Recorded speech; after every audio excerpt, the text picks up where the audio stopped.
What is up, guys? Follis here. Today I'm going to be talking you through a trade that I took a couple of weeks back. This was an XRP long. We took it live on stream, and it was notable for a few different reasons. One of those reasons being that it was our first live win on the 3K to 30K challenge. Now, the format of this video is going to be slightly different to usual. I'm going to get into the charts in a moment and talk you through what I was seeing at the time. Then we're going to play some footage from the stream itself. You can see how I entered the position, how I managed it, and how I TP'd it live on stream in front of approximately 250 viewers. And then I'll jump back into the charts here and kind of give you my post-trade thoughts, analysis, and how I've come to see the trade given the benefit of 2 weeks of hindsight. So let's get into it. So here is XRP at the time of the trade. You'll see that we're on the M2. I think I executed this trade on the M1. So yeah, it's a super low time frame scalp. I was just looking for a quick 2-hour trade to catch live on stream with the chat. And you'll see how that went. So basically, to give you some overview of what I was looking at here, XRP had been strong.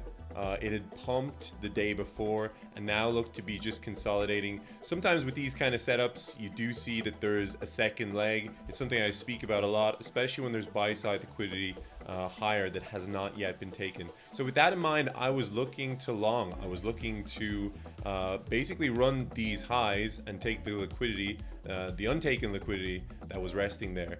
So we got a pretty big dip just before I entered the trade, taking out these lows here, and you'll see that there was a really strong buyback out of this dip that broke M1 structure. Now, M1 structure isn't something that you should be betting the farm on every time, and M1 structure breaks can be noisy sometimes. But for me, because I had an existing high time frame bias and the liquidity target was so obvious, I was happy to get into a position here and look for some upside.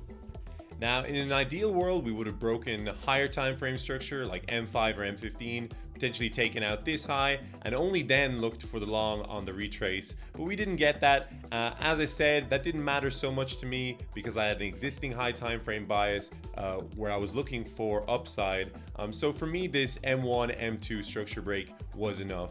And once we got this low momentum retrace to fill this FVG, that was where I was looking to enter with my stop, my invalidation at the low.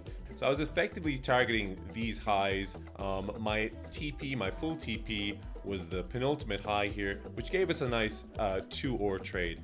Now, as you'll see when I roll on the tape here, ultimately I ended up going for something more conservative for reasons that I'll get into at the end of the video.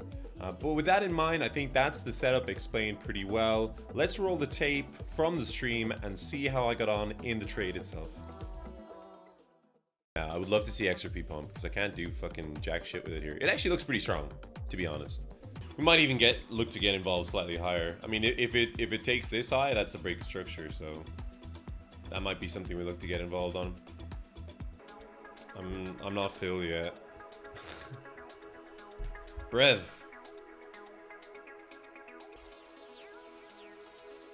Okay, I'm filled. See what we get.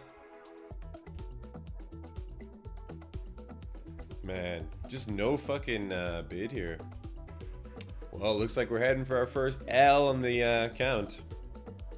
Let's see. I'm genuinely surprised. Looked like there was some buyers. Maybe maybe not. Huh? We're a little bit of buy pressure here.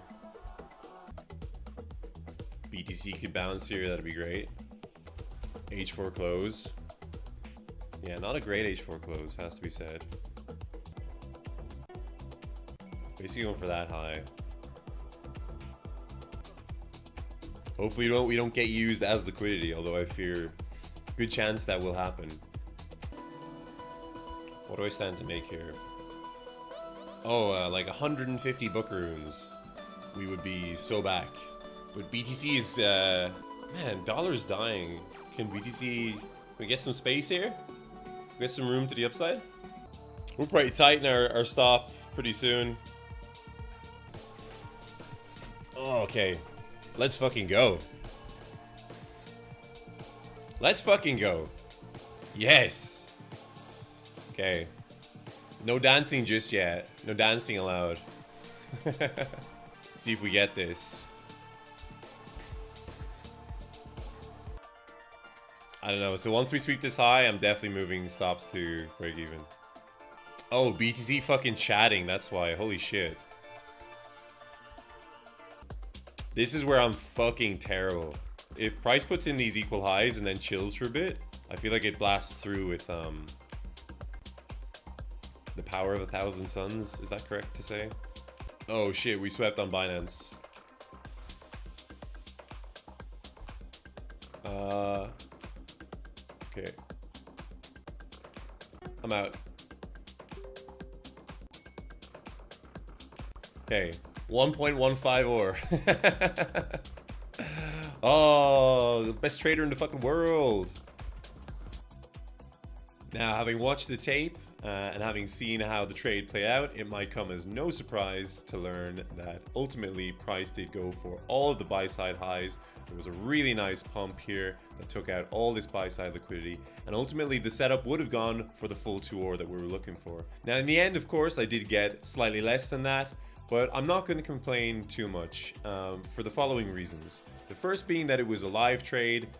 It was the first live trade on the account. I did feel a little bit of pressure to lock in the win, especially once I saw that this buy side liquidity had been taken and price was potentially going to reject. Now in the end, price did actually give a bit of a rejection here, and I'm not sure how I would have managed that. Potentially I might have looked to exit the trade, especially once price comes down here. At that point, it would have retraced almost half of my gains thus far, and the pressure would have been on. The second reason being that, sure, yeah, we got a big pump here, and these highs were taken, but ultimately, XRP bombed after that, and since then has basically just been in down-only mode, right? So it's easy to look back on the trade and say, oh, well, you should have looked for higher. Ultimately, I'm never going to complain too much at this 1.2 or 1.15 or whatever it turned out to be, especially given the circumstances and the context of the trade.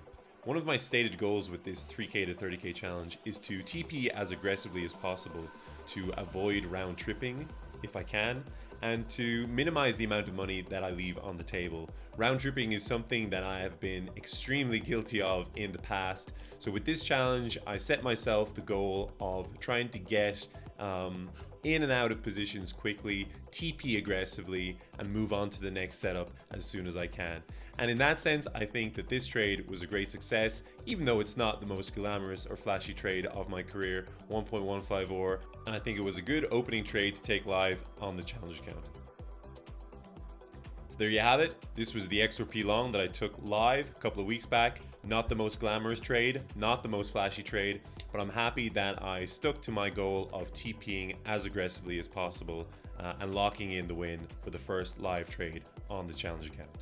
If you like this style of review, let me know in the comments, and I will see you guys in the next video. Take it easy. Bye.